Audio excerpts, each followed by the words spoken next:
dipersembahkan oleh, didukung oleh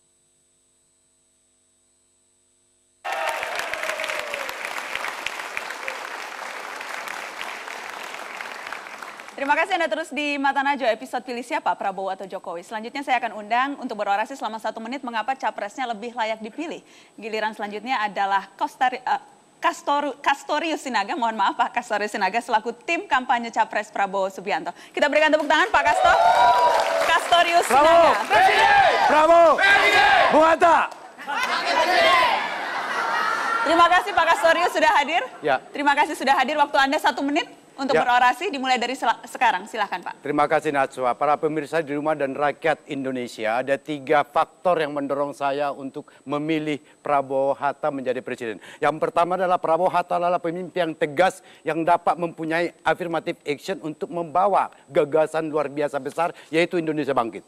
Yang kedua adalah Prabowo Hatta mempunyai konsistensi berpikir dan bertindak untuk menjaga kekayaan Indonesia. Baik itu kekayaan alam untuk ekonomi kerakyatan maupun kekayaan budaya dalam artian keberagaman dalam rangka kesejahteraan rakyat Indonesia. Yang ketiga adalah hanya Prabowo Hatta lah yang bertekad untuk melanjutkan dan memperbaiki kesinambungan pembangunan kita selama 10 tahun pemerintahan SBY. Yang baik diteruskan, yang buruk dan yang kurang akan diperbaiki. Inilah 3 alasan utama mengapa saya dan juga saya mengajak rakyat Indonesia memilih nomor 1 yaitu Prabowo Hatta.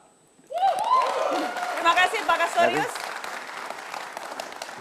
Tadi ada keseinambungan, jadi Anda memang karena Demokrat ya? Tentu, ya. Tentu karena Demokrat. Kita dengarkan bagaimana politisi PDI Perjuangan Budiman Sujatmiko akan berorasi. Silakan Mas Budiman, kita berikan tepuk tangan. Waktu Anda juga sama, 1 menit, silakan Mas Assalamualaikum Budiman. warahmatullahi wabarakatuh. Bangsa kita sudah banyak menderita luka setiap kali pergantian pemerintahan. Bangsa kita sudah menderita luka sedemikian lama, demokratisasi yang tidak kunjung memenuhi janjinya. Saya memilih Jokowi JK karena keduanya adalah 2 tipe pemimpin yang bisa menyembuhkan, bukan pemimpin yang menambahkan luka dan kebencian di antara kita sesama. Bapak Jokowi menyembuhkan luka, rasa putus asa rakyat melihat birokrat politisi yang tidak terjangkau, yang elitis, yang feodal, yang hanya bisa memerintah. Pak Jokowi menyembuhkan luka itu dan hadir sebagai manusia di antara kita sesama. Dia hadir dengan jiwa dan wajah kita sendiri, bukan wajah orang lain yang asing dari kita. Pak JK menyembuhkan luka antara semana bangsa di Ambon, di Poso, di Aceh, di banyak tempat yang lain. 2 orang ini adalah pemimpin yang menyembuhkan, bukan pemimpin yang menambahkan luka pada luka yang sudah lama di ida bangsa ini. Terima kasih. Mas Budiman, kita lanjutkan di sini. Terima kasih atas orasinya. Yang menyembuhkan luka. Kalau tadi tegas dan perlunya keseinambungan dalam pemerintahan. Tadi di awal, di bagian 1 dan kedua, kita sudah bicara soal kampanye hitam atau kampanye negatif, bicara soal rekam jejak. Saya ingin Anda berdua memberikan keyakinan atau memberikan argumen dari sudut yang mungkin sedikit berbeda. Bukan pada sosok personal capres dan cawapresnya, tapi tentang siapa orang-orang yang berada di belakang mereka, yang mendukung mereka, dan bagaimana orang-orang itu akan bisa memberikan nilai lebih pada masing-masing pasangan. Silakan. Pak Casto? Ya, yang pertama adalah perlu digarisbawahi Najwa bahwa Prabowo Hatta ini merupakan duet kepemimpinan yang sangat saling melengkapi. Prabowo datang dengan ketegasan dan gagasan besar, Indonesia Bangkit. Hatta seorang negarawan yang sangat banyak berkecimpung di bidang pemerintahan yang bisa menerjemahkan dan mewujudkan gagasan-gagasan besar itu. Oke, siapa orang-orang di belakang ini dan bagaimana mereka akan bisa menjadi positif? Tentu kedua orang ini didukung oleh seluruh rakyat Indonesia. Karena apa? Seluruh rakyat Indonesia ini sangat begitu bermimpi, sangat begitu berkeinginan agar Indonesia ini bangkit dari keterpurukannya. Dan oleh karenanya saya kira di sini hal yang paling sangat esensial dalam kehidupan bernegara adalah di dalam leadership seperti Prabowo dan Hatta. Oke, Mas Budiman, siapa orang-orang di belakang Jokowi JK dan mengapa itu bisa menjadi nilai plus dan bukan nilai minus? Karena Jokowi dan JK adalah pemimpin yang menyembuhkan. Maka mereka yang berada di sekeliling Pak Jokowi JK adalah mereka yang menyembuhkan persoalan-persoalan sosial.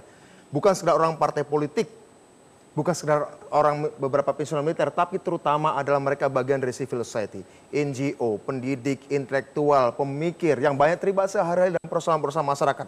Entah itu advokasi sosial ekonomi, advokasi sosial budaya, advokasi masalah masalah toleransi, advokasi masalah konflik sosial. Banyak di antara mereka berada menjadi bagian dari barisan Pak Jokowi JK. Karena apa? Pemerintahan Pak Jokowi JK yang akan lahir dan menang, dan insya Allah menang tanggal 9 Juli besok adalah pemerintahan yang mendengar, pemerintahan yang mengajak semua orang, pemerintahan yang partisipatif. Rezim Orde Baru mengenalkan pendekatan teknokratis, seolah negara urusannya segelintir orang pintar. Rezim reformasi, demokrasi, menekankan pendekatan politis seolah negara urusannya segelintir orang berkuasa politik.